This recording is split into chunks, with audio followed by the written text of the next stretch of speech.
Overwhelmed by affection for my wife, we decided to surprise her during her business trip. While she was away, our children and I planned a visit, catching flights to join her. However, I discovered that some surprises only bring joy to one party. The idea struck me suddenly at breakfast. Lily's eyes widened, and Jake, engrossed in his phone game, seemed half asleep. Emily had been absent for 3 days, with 4 more to go, making a total of 7. An extended separation we found unbearable. "What if we visited Mom instead?" I suggested, placing my coffee cup down. Lily's eyes lit up, and Jake glanced up, showing genuine enthusiasm. In a flurry, we organized ourselves, booked flights, and prepared to arrive the same night. The thought of Emily's expression upon seeing us filled me with anticipation. Tears, perhaps, even a gasp. For years, we hadn't experienced a moment like that. Yet, a tiny unease lingered. Emily didn't respond when I called that morning, which wasn't uncommon, but I texted instead, "Hey, hope everything's good. Just wanted to hear your voice." No reply. My younger children and I missed her dearly. Call whenever you can. Still no response. It felt odd, but busy work trips might have been the reason. I dismissed it. Finally, we touched down in Chicago that evening. The air buzzed with city vitality, car horns honking, lights flashing. The crisp scent of downtown filled the air. The kids were excited. I rented a vehicle, put them inside, and inputted the hotel address into my GPS. As I drove, my heart rate increased. I'd told myself not to call Emily before we arrived, wanting it to be a genuine surprise. But now, an unsettling feeling gnawed at me. It was growing stronger. I dialed her number. Still no answer. I checked the clock, 9:43 p.m. Not too late. Perhaps she was genuinely occupied or asleep early.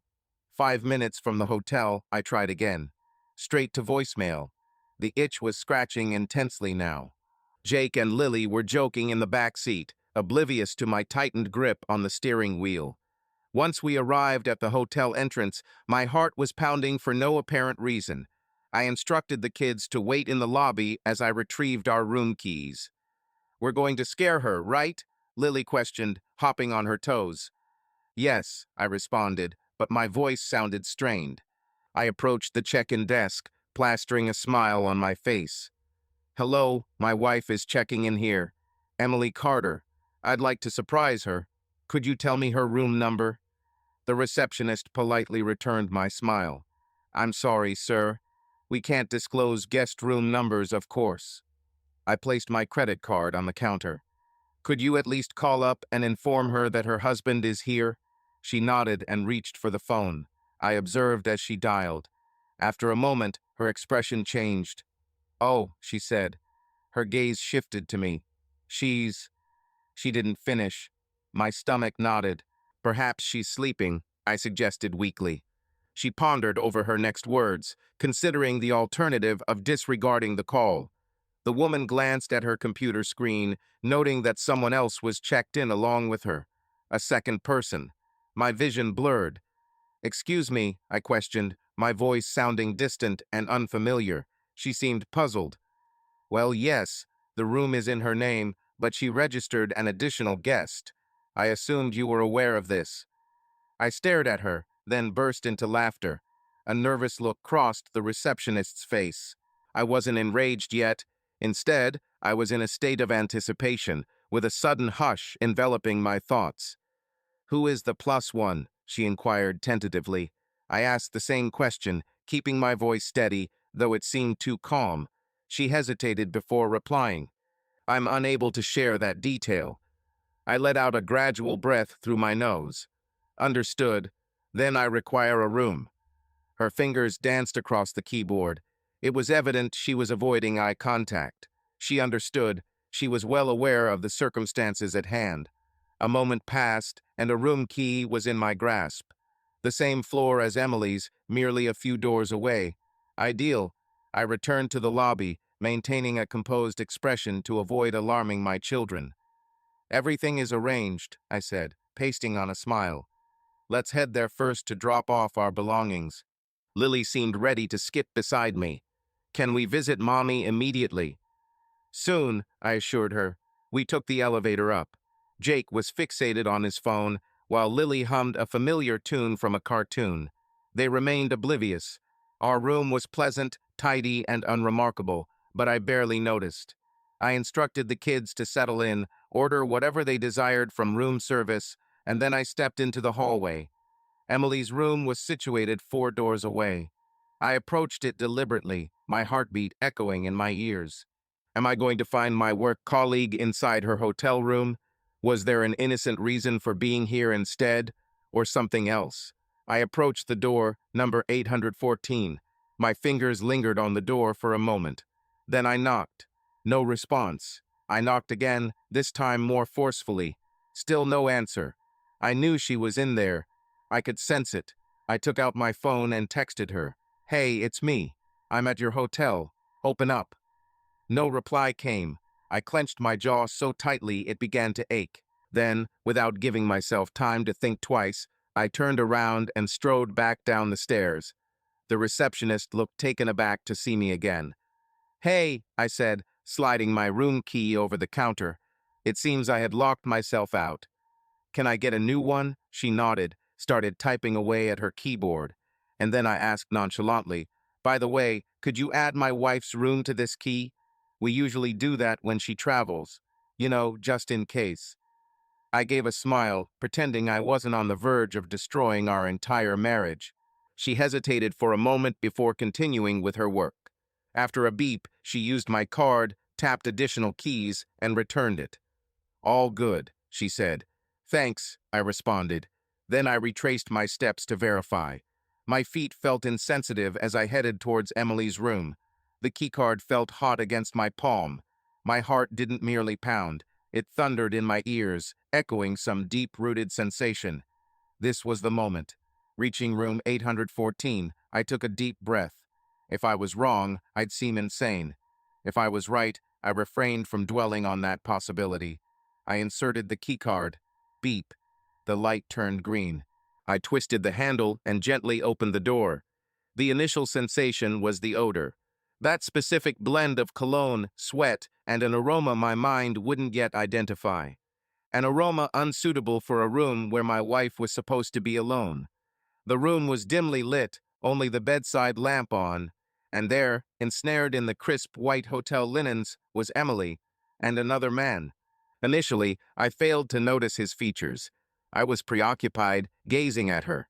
My spouse, the parent of my offspring, reclining there with merely a sheet concealing her modesty. Our eyes locked, and for an instant, I saw something chilling in them. It wasn't remorse or embarrassment. It was annoyance, a hint that I was the issue, that my mere existence was an obstacle. In an instant, her expression changed. She gasped, sitting up rapidly, drawing the sheets around herself, which offered no protection. Jason, she queried hesitantly, eyes wide. The man beside her stirred drowsily, unaware of the chaos. I entered the room, shutting the door behind me. Who's he? My voice echoed, surprisingly tranquil. Emily glanced between me and him, as if calculating her strategy. And then she had the nerve to claim, Jason, this isn't what it seems. I emitted a harsh, humorless chuckle, which caused the man in bed to fully awaken. He stared up at me, bewildered. Then his complexion paled. All right. I turned my focus towards my wife. Is this true? I asked, maintaining a deceptively composed tone. It appears you're in a hotel bed with another man. She gulped. Let me clarify. She crossed her arms. Then she began to explain. Her mouth opened and closed before finally sighing, massaging her temples as if I were causing her a headache. Jason, she stated firmly, you're overreacting. This isn't significant. Not at all. A sensation in my chest seemed to fracture. The man in bed, now attempting to pull on his clothes, cleared his throat. Perhaps I should sit here quietly. Asterisk, asterisk, asterisk. I growled, causing him to freeze. Emily rolled her eyes. This is so commonplace. She mumbled under her breath. You always make mountains out of molehills. I stared at her in disbelief. Emily, I said slowly, I traveled here with our children to surprise you. Lily and Jake are in the next room, believing their mother is diligently working on a business trip. She flinched at that revelation. For a moment, then her face stiffened once more. Jason, you don't comprehend. I believe I do, however, was my response. A heavy silence ensued, broken only by our breathing. It was then that he spoke, his hands raised. I had been unaware of Emily's marital status. Emily spun to face him. Ryan, she snapped, be quiet. But the revelation had already taken hold. I offered a chilling smile. So, Ryan, I inquired, you thought she was single? His throat worked as he swallowed. No, she never mentioned a spouse or children. Emily paled at this admission. I shifted my gaze back to her, clenching my jaw. Fascinating, I mused. I don't understand. I moved closer, every word spoken in a lethal whisper. Perhaps you could illuminate the situation for me. Her lips parted, but she remained silent. Emily opened her mouth, but no words emerged. For the first time since entering this room, Emily looked trapped. Her eyes darted to Ryan, then to me again, then to the floor, as if trying to reshape reality in her favor. I allowed the silence to linger. I desired her to experience it. I wanted her to dwell in the chaos she created. Eventually, she spoke up. Jason, please, she whispered. This isn't what you think. I chuckled, a chilling, menacing laugh. Is it now? I mused. Because I believe my wife is involved in an extramarital affair in a hotel room while I'm caring for our children at home, and that seems accurate to me. Her lips quivered. But then she did something that shattered me almost. She softened her tone, tilted her head slightly, and reached for me, as if I was the one being unreasonable. Jason, I made a mistake, she said, brushing her fingers against my wrist. But it's not what you think.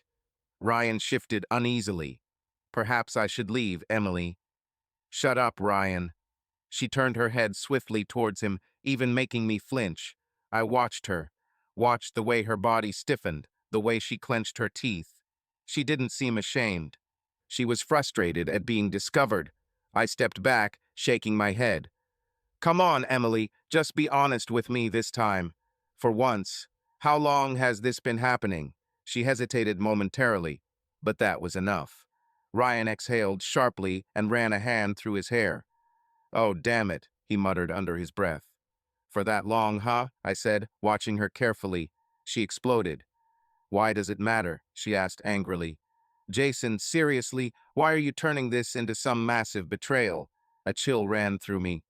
A massive betrayal, I repeated, my voice echoing. Emily groaned, running a hand through her hair as if I was the annoying one. Jason, you're an excellent father. You're an excellent husband. You work hard, but I need something else. She halted herself, closing her eyes tightly. I moved cautiously towards her. Say it, I urged. She didn't. So I did. You needed something more. She winced, but didn't deny it. Taking a deep breath, I struggled to suppress the flames crawling up my esophagus. Emily, our children are in the adjacent room at this moment, I explained. Lily was beyond thrilled to see you. She couldn't contain her excitement throughout the entire flight. And there was Jake. Geesh. Jake even set aside his phone for over 10 seconds just to surprise you. She looked away. You weren't meant to arrive, she mumbled quietly. My stomach plummeted. I burst out laughing, but it soon turned into a disbelieving chuckle. Goodness gracious, you thought you could get away with this little stunt. You were planning to return home, give our kids goodnight kisses, and slip into bed as if nothing happened. She winced. Then, in a snap, she lifted her chin defiantly and uttered the cruelest thing she possibly could have said. You should have informed me you were coming, Jason. The room seemed to spin.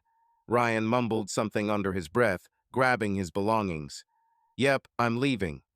He hastily made a run for the door, resembling a rat abandoning a sinking ship. I didn't glance at her, as my entire world seemed to spin. Are you suggesting? My voice faltered. I swallowed hard. You're implying this is my fault? She folded her arms, her expression inscrutable. I'm stating that if you had shared your feelings, this wouldn't have occurred. A deep resentment surged within me. I drew a deep, quivering breath, struggling to remain composed. Emily, it wasn't my presence that caused this. It was your decision. She sneered. Come off it, as if you've been emotionally available for ages. That stung. Deeply. I stepped back, bewildered. What on earth are you referring to? She scoffed derisively. Jason, don't pretend to be without fault, she asserted, as though we were discussing something trivial like neglecting to take out the trash. You hardly ever look at me anymore. You're always engrossed in work, always with the children. And yet, she sighed sharply, I merely needed to feel feminine again. I fixed my gaze on her, waiting for remorse, but none came. The truth became clear to me then, but she remained motionless, her expression as cold as stone, as if I was expected to accept it, as if I was supposed to comprehend. And that's when I knew. There was no hope for reconciliation. Inside me, something snapped, not in a violent or rage-filled manner. Instead, a quiet fracture settled over me, turning my heart into ice. I gazed at my wife, the woman I had shared life and children with, and realized she didn't feel remorse. She wasn't embarrassed. She was indifferent. I let out a long, controlled breath, preparing myself for a battle I knew I would win. All right, I said. Emily looked at me, blinking in surprise. All right. What? All right, she echoed back, tilting her head. Now I understand. She adjusted her stance, crossing her arms protectively across her chest. Jason, don't make a spectacle. You don't love me anymore. I interjected, halting her words. Her lips parted in surprise. Moved slowly forward, I queried, haven't we been out of love for quite some time now? Emily tensed her jaw. That's not accurate. She demanded an answer. Her delay was followed by a dismissive shrug that sent a chill down my spine. She admitted, I don't know. I chuckled, feeling helpless. Wow. I rubbed my face. You don't know? Her expression soured again, as if I were prolonging the discussion. Jason, she said with a touch of exasperation, this wasn't part of the plan. She attempted to soften the blow. I couldn't help but feel elated. I scrutinized her. You think I don't desire you? She showed contempt. Not in the same way as before. Meaning not like a stranger in a hotel room. She flinched at my words. That's unfair, I retorted sharply. Unfair? My voice echoed through the room. Apologies, Emily, I said sarcastically. Apparently this situation isn't fair to you, and it's too challenging. She dared to look away. You want to feel like a woman again? I scoffed dismissively. Feeling like a spouse who uncovered deceit as she covertly met strangers in hotel rooms while children yearned for her attention at home, she released a slow breath, massaging her temples as if I was causing her pain. At this moment, I realized she wasn't heeding me. Instead, she was only waiting for me to fall silent. I studied her intently, focusing on the woman who once wept during sad films, left affectionate notes in my lunchbox, and erupted in laughter over Jake's insipid jokes at dinner. That woman was nowhere to be found now. Perhaps she still existed, but had chosen to disregard me. Either way, I was finished. I faced the door. Upon hearing this, Emily tensed. Where are you going? I hesitated, casting a glance back. To our children, the ones you seem to have forgotten during your pursuit of self-rediscovery. Her expression twisted into something unattractive. Tone it down, Jason, I chuckled softly. You haven't witnessed dramatic yet. Then I exited through the door, leaving her behind amidst the debris she created. In the hotel hallway, my legs seemed disconnected from me, moving on their own. My body felt leaden, as if weights were attached to my shoulders. Yet, my mind was urging me forward. Forward to room 810, where my children awaited Lily, possibly sitting cross-legged on the bed, laughing at a cartoon. Jake, likely halfway through a burger from room service, already boasting to his friends about Chicago being pretty cool actually. They were oblivious, completely unaware that their mother had just shattered our family in a dimly lit hotel room with someone named Ryan. Unaware that the man who walked out that door was no longer the same person they knew. I halted before our door, 814 to 810. Only 4 rooms separated us. For the doors below, it's likely their mother was still in bed upstairs, running her fingers through her hair, irritated with me. Not remorseful, not grief-stricken, merely frustrated. I gritted my teeth until they throbbed.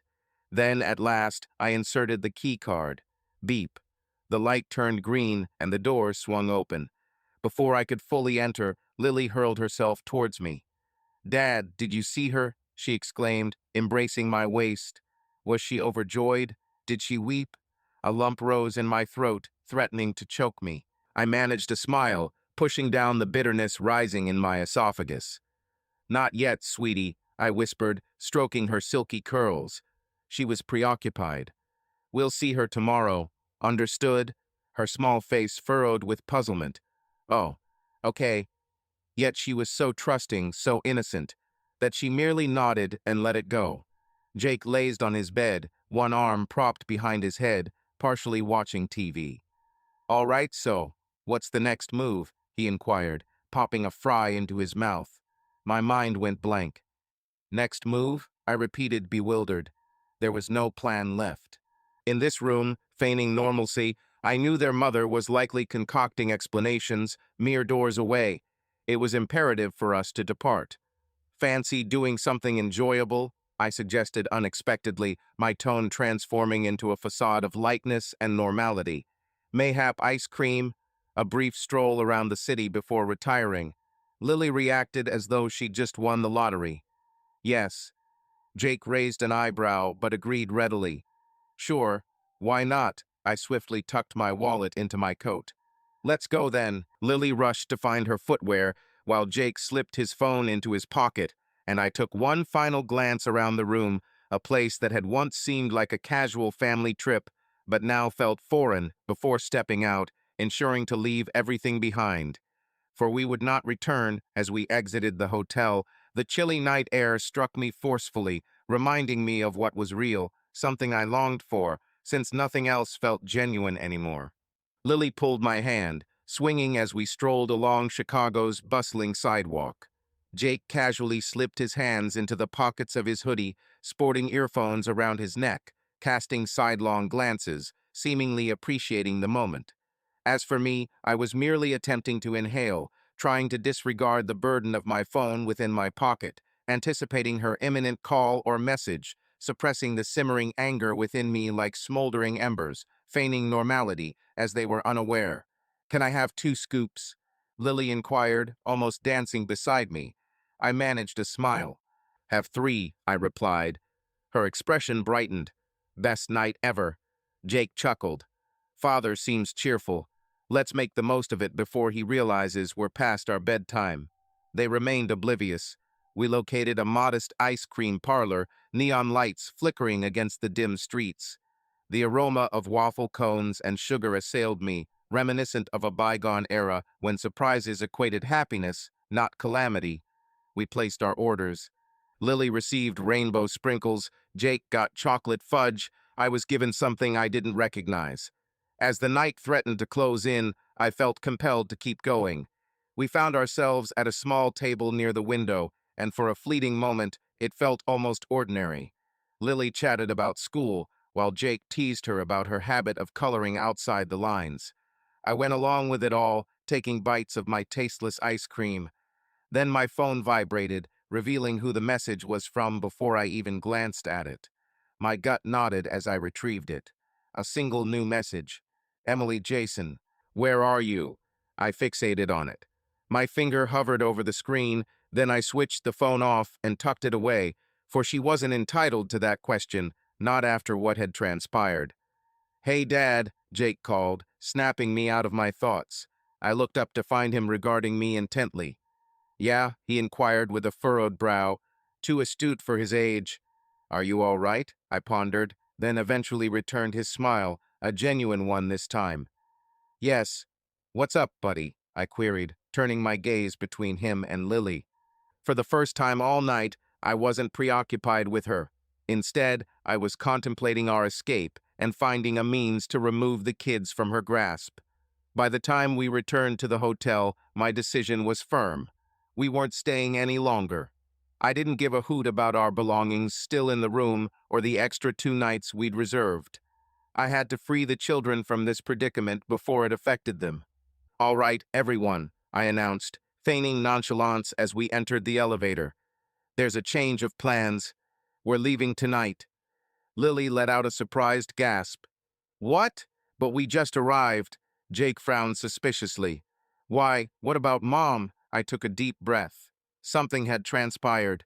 Jake noticed my unease, but Lily was too naive to perceive the cracks in my voice, so I needed to maintain that facade.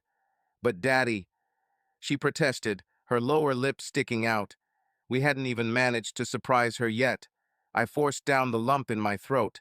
"We'll meet Emily upon returning home, but for now, let's keep moving. Keep them occupied." As we neared our room, there stood Emily, waiting outside, arms crossed. Lily spotted her and raced towards her, but I intercepted, guiding her away. "Go inside, Lil," I instructed firmly. Jake hesitated, sensing something amiss, but eventually nodded and took Lily within. The door closed, leaving us alone. Exhaling sharply, Emily questioned me. "What the hell, Jason?" Remaining silent, I merely watched her, disheveled and tense, hinting at her restless wait in a room with Ryan. "Good," she retorted sarcastically. "So now you're not talking." "Very immature, isn't it?" I gritted my teeth. "What is it you desire, Emily? You fled like a maniac, snatched our children, and vanished. Care to consider how that might appear?" A cold, cynical chuckle escaped me. "Oh, I apologize for the inconvenience. Does it seem problematic for you, Emily? Does it hint at perhaps your inadequacy as a wife and mother? Because here's the truth, you embody those very flaws." Her expression contorted. "Jason, lower your tone, or else." I moved nearer, looming over her. "You no longer possess the authority to dictate my actions." She shuddered. For the first time, genuine fear glimmered in her eyes. It's good that she fears, not because I'd hurt her, but because what follows next is ominous. Because I wasn't merely angry, I was done. "Jason," she pleaded again, more softly this time. "Please, let's go inside and discuss." I shook my head. "There's no need for conversation." "Yes, there is." Her voice quivered. "This is our family, Jason." I maintained the silence, allowing her to wriggle in it. Finally, I uttered the words I knew would shatter her. "You should have considered the consequences before entangling yourself with another man." Her expression changed, finally showing genuine emotion, as if she finally comprehended the damage done. But it was too late. I took out my hotel room key, entered, and closed the door behind me. Before departing, I glanced back at her one last time. "I'll be filing for divorce when we return home." The door clicked shut, and I released a breath I hadn't realized I was holding. My hands trembled, my jaw ached from its tightness, but my mind remained clear this was happening. I was done. There was no turning back. "Who was that?" Lily called from the bed, her legs dangling over the side. I turned, forcing a smile. "Simply someone from the hotel, sweetie." Jake didn't believe me. He sat against the headboard, arms crossed, scrutinizing me. "Was it Mom?" he questioned bluntly. I hesitated. Lying to Lily was one thing. Young as she was, she couldn't grasp the situation. Yet, Jake seemed to witness too much. I sighed deeply and ran my hand over my face. Yeah, his demeanor didn't alter. It wasn't a question we fought. Right? I let out a breath. We merely had a discussion. He gave me a prolonged scrutiny. Then he asked in a low voice, "Are you and Mom planning to separate?" It felt like a blow to my side. Lily stiffened, her large, innocent gaze flickering between us. "What do you mean?" I frowned. "Are you suggesting we are divorcing?" He looked at me with a hint of sadness. "But you both love us." My heart ached. I gathered Lily in my arms, hugging her tightly. "My dear," I murmured, kissing the top of her head. "Things will be all right, I guarantee it." Glancing over my shoulder, I met Jake's eyes. He was not weeping, not shouting. He simply looked fatigued. In that moment, I realized he had already comprehended. The situation was irreparable. He hadn't found the words to admit it aloud yet. Lily's soft whimpers brushed against my garment. "Can't we go home now?" I suppressed a lump in my throat. Of course, sweetheart. We're going home, Jake acknowledged with a nod. Good. In an instant, the decision was made. We were departing. I hastily booked the earliest available flight, one-way and non-refundable, as we wouldn't return to this hotel, this city, or her. As we arrived at the airport, a sense of finality hung over me like a cold, weighty but stable shroud. It was over. No more acting. No more enduring deceptions. No more hoping for Emily's homecoming, feeling like a phantom in my marriage. All that mattered now was safeguarding them, my children. Lily dozed against me as we waited at the gate. Her small fingers clung to my sleeve, fearful I might vanish. Jake wore his hood, engrossed in his phone, indicating deep thought instead of active browsing. I refrained from checking my own device as I knew Emily was messaging and calling, likely distressed. But she no longer concerned me personally.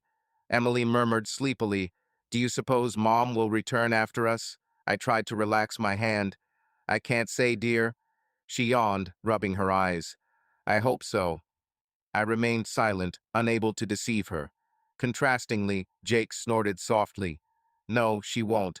I shot him a stern glance, but he merely shook his head. "She doesn't care we're here, Dad." "She didn't inquire about us." His tone was low yet piercing. "She only sought you out. My father cautioned me to cease." I winced, acknowledging the truth. Emily hadn't made efforts to see them. Hadn't pleaded with me for one final hug from Lily or an apology from Jake. Her motives were not reconciliation, but control. Unable to stop them from departing, she didn't bid farewell. Perplexed, Lily looked at me, asking, "Mommy still loves us, doesn't she?" My voice stuck in my throat. "Absolutely," I replied, pressing a kiss to her forehead. "She always will." Perhaps Emily did love them in her own way, but love alone wasn't sufficient. We were waiting for a return flight without her. A flight attendant announced our plane was boarding.